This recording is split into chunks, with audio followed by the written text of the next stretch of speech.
without the involvement of county governments. The Council will only accede to the variation of the same upon the increase of the equitable share of revenue to factor the same. The transfer of UHC staff to county governments must be preceded by the allocation of adequate resources amounting to Kenya shillings 7.7 billion from the Ministry of Health in line with the SRC approved salary scales.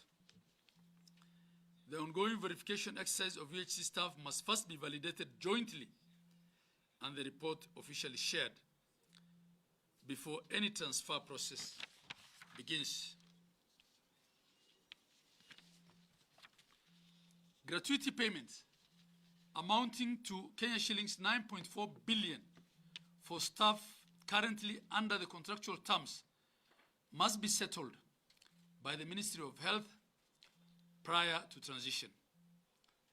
Counties are amenable to employing the verified UHC staff once resources are duly provided and the previous obligations settled by the national government. But I want to add that those resources must be available in perpetuity. And the only way they can be available in perpetuity is to increase the equitable share by revising the Division of Revenue Act. We don't want a one-off payment. 2, on labor relations in the health sector. The Council of Governors notes the increased agitation by health workers' unions over labor-related issues. We acknowledge the validity of their grievances and we reaffirm our commitment to resolve these issues in the best interest of our healthcare workers. We, however, call upon the unions to exercise patience as the counties resolve these issues and forestall any industrial action that could disrupt county health services. At the same time, the Council calls on the national government to provide the necessary resources to implement the return to work agreements. You will reckon that these agreements were entered into with the understanding that the national government will provide the resources to make the promises therein good. 3, career guidelines for healthcare workers. The Public Service Commission, PSC, has approved career guidelines for various health cadres without consulting the promises therein or involving the county governments as employers. 3, career guidelines in the development of the said career guidelines. In this regard, we shall be calling upon the Public Service Commission to discuss the career guidelines. Further, we call upon the Public Service Commission to desist from approving cadre-based career progression guidelines which have a huge financial impact on county governments without having the cost of implementation factored in the equitable share of revenue to the county governments.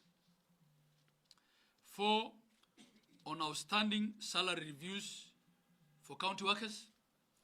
The national government implemented salary reviews for financial year 2024-2025 for all its employees. However, this was not effected for the county government workers due to non-allocation of resources by the National Treasury. The total amount required cumulatively is Kenya shillings 4,774,942,082 shillings for all county, public, state and public officers. The Council demands for an increase in the equitable share to facilitate the implementation of salary reviews for county workers as required by the law. On item number 5, mandatory rollout of the electronic government procurement system, EGP, as directed by National Treasury. We note with concern that the rollout was hasty marred with inconsistencies and has disrupted service delivery in counties. Only 3 counties participated in the pilot, yet the system was enforced nationally before the gaps identified by the piloting process. In fact, I want to confirm that it has even failed in the counties in which it was piloted. It's not working. There is a lack of adequate sensitization and training, and this has paralyzed procurement processes, particularly in critical sectors such as health. The e-GPay system, as currently implemented, undermines the distinct status of county governments as provided in the Constitution. We therefore call on the National Treasury to immediately withdraw the circular directing the counties to implement e-GPay until proper consultations, legal alignment, and capacity building are undertaken. The Council of Governors emphasizes the need for continuous consultation and cooperation between the 2 levels of government before any circulars or directives that have a direct impact on service delivery can be issued. This is what our Constitution demands. As county governments, we remain committed to upholding the principles of national values and principles of good governance as enshrined in Article 10 of our Constitution in service delivery. Asanteni sana. The gist of what we're saying, and a few of my colleagues will chip in, is on healthcare. Much as we have been magnanimous in working with the Ministry of Health to improve service delivery in public health facilities, I think the ministry has forgotten that health is devolved. And they've decided to run the health docket through roadside declarations and PR stunts. And it's not helping. You can see the crisis there is. We have active contracts with UHC staff. The arrangement did not obey the law from the onset. Because when national government wants to intervene because of a need in health or any other devolved function, there is a constitutional mechanism for them to do. They should have given a conditional grant to help deal with the issue of the COVID crisis. Instead, they kept the money at national level and asked our county public service boards to employ those people for them as they pay the salaries. 2,000 of those, I think over 2,000, are not on the ground and have not been on the ground. We have been sending reminders to Afia House to take them out of the payroll. It took such a long time. It took until the end of the contract. We first want to know where that money has been going.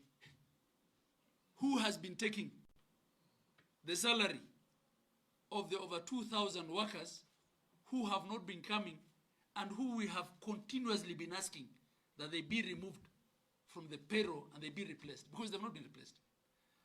2, what the minister and his people at health are trying to do, they realize this thing is coming to an end. They have failed to provide sufficient funding to absorb these people until their contract has come to an end. They want to set up the counties against their workers by saying it's the governors that are refusing to have you on permanent and pensionable. It's not the case.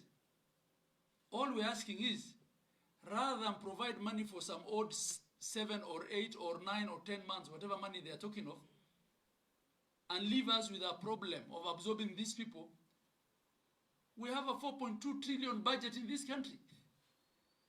Why not provide sufficient resources to keep these young Kenyans on permanent and pensionable in perpetuity? And all we're asking for is deal with the issue of the gratuity. That's the law. And increase our equitable share by 7.7 billion going forward. That's all. But what they want to do is to send them to us, and after 10 months, probably even incite them to strike in front of our county headquarters. We're not accepting it. Enough is enough. The world over, and I've said this many times, decentralization, devolution has been killed through administrative fiat. And what we're seeing is one administrative fiat after another that close back, devolve functions to a national government, that centralizes it with a lot of threats and intimidation. We've been elected by the people of Kenya. And the constitution is very clear that sovereignty of the people of Kenya is exercised at two levels, at the county and at the national government. As governors, we are saying no to threats and intimidation.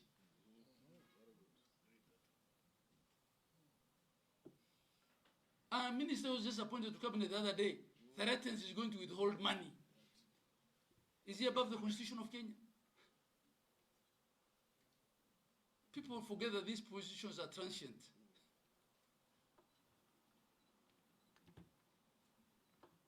On e-procurement, Article 6.2 of our Constitution is not inferior to circulars issued by the National Treasury Minister. So he can't threaten us. If he's above the law, we'll know. He cannot threaten us that he's going to withhold money because you've told him the system that he has procured. I don't know where from, and how much, and whether it was still procured through process, is not working. If it's not working, it's not working. And no one can shove it down our throats. You must address the issues we're raising. And you must respect that we're two levels of government, and we're both a creation of the Constitution of Kenya. I think that's all I want to say. I'll allow my vice chair to add. That's enough. That's not diluted. It's not diluted.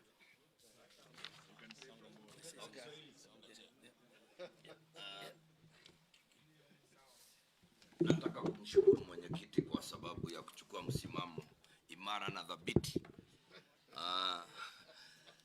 I want to just buttress what the chair has just said and anaweka ama anatia. Ama anasongesha. Wamesema wajua anasema ni Waswahili. Anasema ni Waswahili. Shukran, na kama nilivyosema ni kwamba nataka kumuunga mkono mwenyekiti alivyosema na pia baraza lote la magavana walio mahali hapa kwa sababu ya matatizo ambayo yamezungumziwa yakiwapo yale yanayohusu wafanyikazi ambao waliajiriwa na serikali kuu hasa wakati wa janga la COVID ambalo tunaendelea kusumbuka nalo hadi wakati huu. Na kulingana na taratibu na sheria za kikazi, taifa hili lina mambo ya ajabu kwamba kuna watu walioajiriwa na mtu fulani wanafanya katika nyumba ya mwingine na pia mwingine anawalipa. Shida hii tungetaka tuseme kwamba kwanza kwa wafanyikazi wetu wote wa UHC tunawaheshimu. Nyinyi ni watu ambao walitusaidia wakati mambo yalikuwa magumu na mmeendelea kufanya kazi nzuri sana katika kaunti zetu. Kwa sababu pia tunaelewa kuna mnalipwa mishahara iliyo chini kuliko ya wenzenu ambao mnafanya kazi kwa pamoja, lakini tatizo hilo lote limetokana na serikali kuu na wizara kuu. Na tungetaka tuseme tunashangaa kana kwamba waziri mpya aliyeteuliwa hivi majuzi, Mheshimiwa Aden Duale, ataendesha wizara yake kupitia mambo ambayo yanaitwa matamshi ya barabarani, yale ambao tunasema ni roadside declarations, ambazo kulingana na katiba hazina uzito wowote.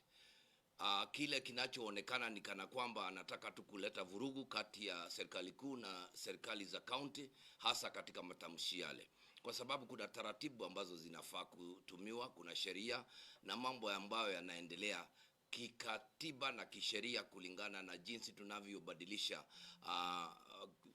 pengine tunasema terms of reference za wafanyi kazi. Kwa hivyo tungetaka tuseme kama mwenyekiti alivyosema, county hazina tatizo lolote na kuwapatieni kugeuzeni jinsi mlivyoajiliwa, mkaajiriwa kwa permanent and pensionable. Hiyo tuko tayari, lakini tunaomba kwamba fedha zikaweza kuletwa kulingana na kutoka kwa wizara hadi kwetu. Pia ningetaka nizungumzie jambo ambalo ni la procurement, ambazo kuna taratibu ambazo zimefanywa. Nimemsikia waziri akisema kwamba tayari kuna kaunti mbili ambazo ziko tayari kutumia mpango huo mpya ambao mtambo huo mpya wa procurement.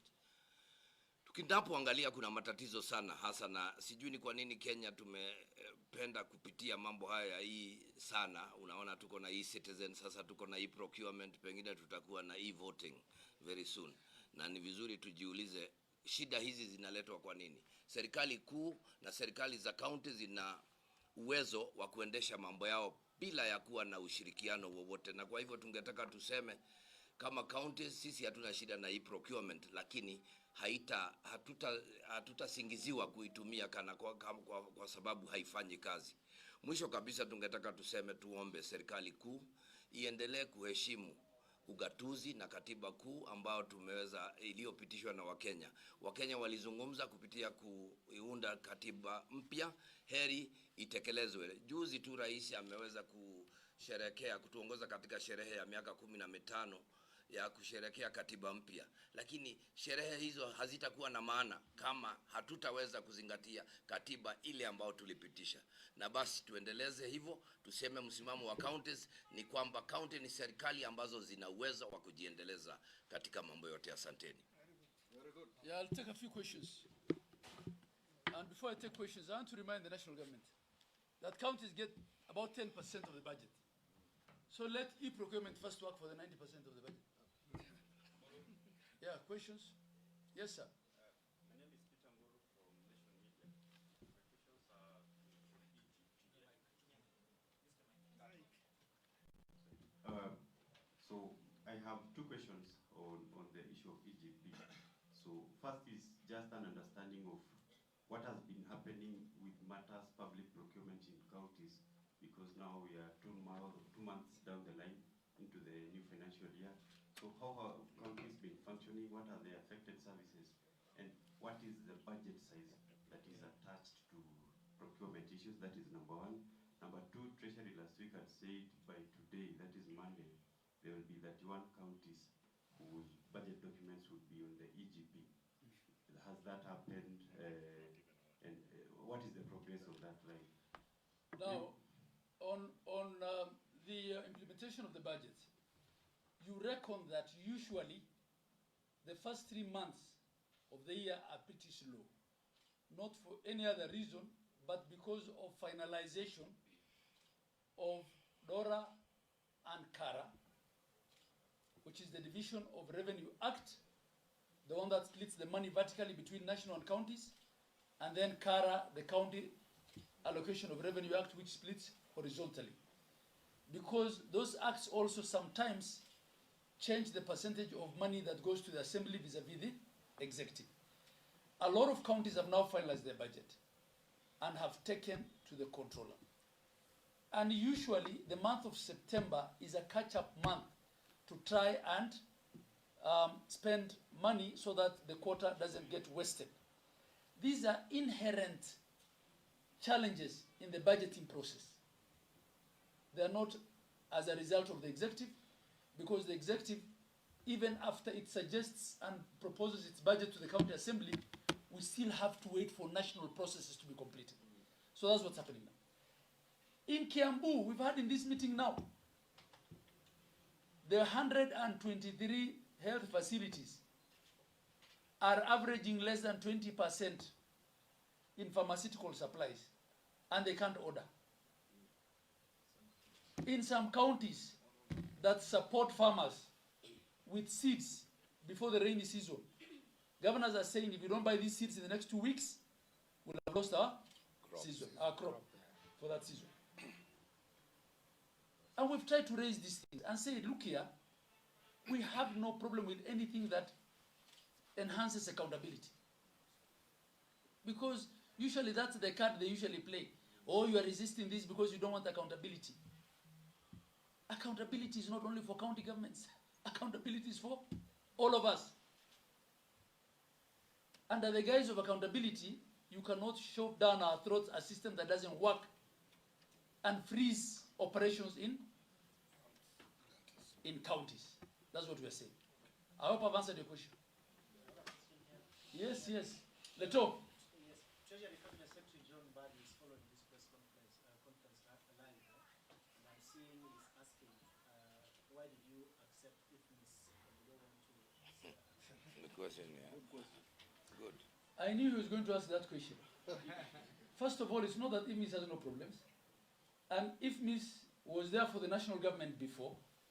This is a system that's been piloted. He cannot do it through threats and intimidation and not solve the issues. Leto, you're a smart man. When a new system is being implemented, there are basics, right? There is a piloting of that system so that you can troubleshoot any problems that you face along the way. There is capacity building and training. There is parallel runs. I'll give you an example. They tried to implement a new system called Human Resource Information System in September of 2024. It couldn't work.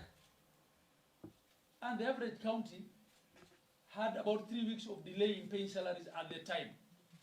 They pulled it back, fixed the software, and they went live on it in December of 2024.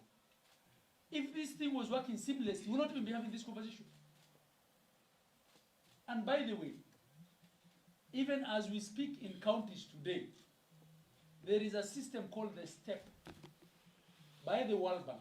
It's a procurement system for all World Bank projects. And it is working. And it's an e-procurement system. So this business of him saying that we intend to remove and plug papers out of manual, and procurement files or whatever. Why does everyone want to look good at the expense of counties? Why does everyone want to look like they're working at the expense of counties? And I put a question to Mbadi. You say he's watching this clip, this press conference. The other day at the DPF, I asked him a question. Refer me to one state agency, one department, one ministry, including his, where this thing has been adopted seamlessly and it's working. So that I can send these governors and their procurement officers to go and see how it's been done. It's none. And we talk to these people. We're not, operating in two different planets. Probably it's just because they can't talk the way we're talking. It's not working for them as well. Yeah. Okay, my name is Judy. I work for the Devolution. I only have two questions on health. One, the latest release by CS Duale on matters with staff had showed us that of the I'm saying that the latest report by CS Duale on the number of USC workers who are in counties showed us that there are, of the 7,600 who are in counties, 215 did show up. So the right number that are there are about 7,400. So where is the 2,000 that you've mentioned in the release coming from? And then secondly, there are rumors that COG plans to do away with the USC staff should Duale fail or his ministry fail to release the funds. Is this true or not? Now, the 9,000 is the initial number recruited. 7,000 were those that were on site, 7,000 thereabout, at the time we started the exercise. Because we did a return from every county at the time of starting the verification exercise. So that 215 is the difference. But the difference between the people initially employed under this arrangement and the ones that are now active is that 2,000 plus. And want to know where the money went. Two, we do not intend to vary the contract that we have for WAS until it ends. But if national government provides the resources to absorb these people on a permanent and pensionable basis at the SRC rates, so that we can keep them in perpetuity until their retirement age. These are Kenyans who are in their 20s. We will allow the permanent and pensionable now, today. But what they're trying to do is to say we have this much, let's pay you at SRC rates between now and when your contract ends. And when your contract ends, it's the responsibility of the governor to put you on permanent and pensionable. You know, you cannot deal with these young Kenyans with intellectual dishonesty, because that's been intellectually dishonest. In fact, in his release, these guys are supposed to be absorbed in October as county governments. Are you ready? Are they going to be absorbed? I thought I've been, very plain in what I'm demanding. I just want two things only, two things. Can he deal with the gratuity issues at the health ministry level? Because the law is very clear. When someone works for you on contract, they earn gratuity. What they do with that gratuity is up to them. They can either increase it, they can take it away and do something with it. They can increase their pensions with it. They can set up a pension. Deal with the gratuity management, number one. Number two, increase the equitable share of counties so that that amount is there in perpetuity. Don't give us a one-off stipend to pay the increased salaries, because you're only postponing the problem. You're not dealing with it conclusively. Don't deal with the symptom. Deal with the disease. That's all. I hope I'm very clear. Last question. And the lady there, yes. My name is from KTN. When the EGP system was being rolled out, the president said you either join the system or leave the government. Now that you have asked that it will be withdrawn immediately, where does that leave you? I think the president was talking to the staff of the national government. You know, he's the chief executive of the national government. We can't leave them. We are running our own We're running our own government. Article 6.2. Read the tagline behind me there. 48 governments, one nation. That's the constitution. Yeah. But if we consult and it's proved to us that this thing works and it's for the betterment of the country, that's a conversation we're willing to have. Not the threat, not the intimidation, not raising voices with us. Mbadi should not raise his voice with us. We're elected by the people of Kenya. Yes. I remind him, ministers are junior to governors. I didn't say that. I said it. So, I said it. yes, last question. I'm Purity Karimia from Get FM. You said you are not going to be threatened or intimidated by the national government. Does it mean that government, county government, does not have freedom to operate its operations apart from this help? There is any other issue that you are being threatened? I've made it very clear that the Constitution requires us to consult and cooperate in the delivery of service to Kenyans, because we are serving the same people. But it also recognizes that we are distinct governments. So We acknowledge that we're interdependent, but we must acknowledge also that we're separate and distinct. And mutual cooperation